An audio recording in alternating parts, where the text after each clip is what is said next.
One of Trump's closest advisors, Kellyanne Conway, says that Trump doesn't wish to pursue any sort of investigation against the Clintons.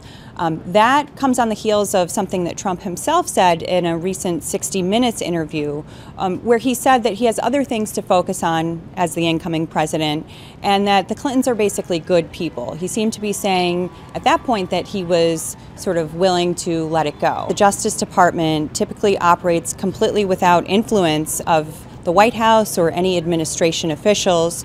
So in some ways it doesn't necessarily matter what signals he's sending to the Justice Department, because we would expect them to be operating on their own. But there's also another problem, and that's that the sort of lock her up chant became very popular during Trump's campaign.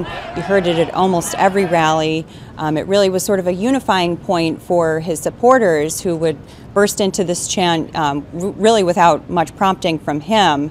And we're already seeing early signs that there's some discomfort with the perception that he may be going back on his pledge to sort of doggedly pursue the Clintons. Well, the president-elect is clearly wrestling with how to deal with the media going forward. He recently met with television executives and some of the TV celebrities, including Wolf Blitzer from CNN. That meeting was totally off the record.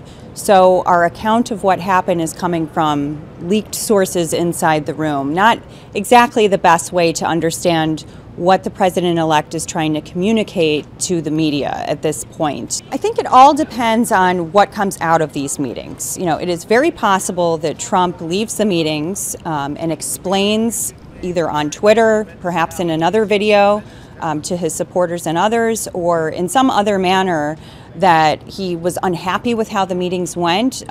He could very well continue to treat the media as a foil, which worked very well for him during the campaign.